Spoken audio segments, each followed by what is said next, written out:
हम पूरे उस बिल को उस एक्ट को अनकॉन्स्टिट्यूशनल मानते हैं और ये आर्टिकल 25, आर्टिकल 26, 14 और 15 और 29 का ग्रेव वायलेशन है। ये हम पहले से ही बोल किया है और आज फिर आपके सामने रिपीट कर रहा हूँ।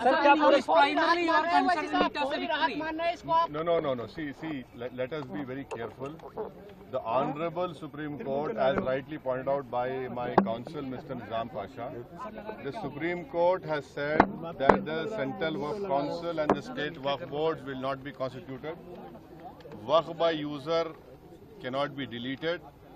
Now, there are other provisions also which we as a party have come to the Honorable Supreme Court that calling it unconstitutional. Now, whenever it will be heard, our counsel, Mr. Nizam Pasha, on behalf of me, will be arguing it. As you know very well, that during the deliberations of the Joint Working Committee, I have given a dissent report opposing all the amendments that were proposed by the government.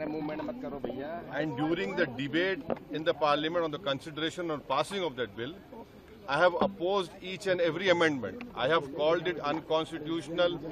I still call this law as unconstitutional, as violating the fundamental rights of Article 14, 15, 25, 26 and 29. So our legal battle will continue to ensure that this act, against this act will continue. देखिए सवाल देखिए आपको पूरे उस कानून को समझने की जरूरत है।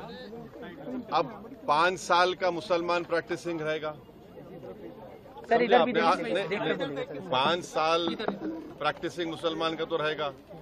अब उसको कौन डिसाइड करेगा? अब कोई महिला है उसको कौन डिसाइड करेगा? तो ऐसे कई उसमें जो अमेंडमेंट्स के जरिए लॉ बनाया गया है, हम उसके आज भी मुखालिफत कर रहे हैं और कल भी अपोज करते रहेंगे। और लीगली हम सुप्रीम कोर्ट में चैलेंज किए, हम उसको उन तमाम चीजों को violation of the fundamental rights मानते हैं। Thank you.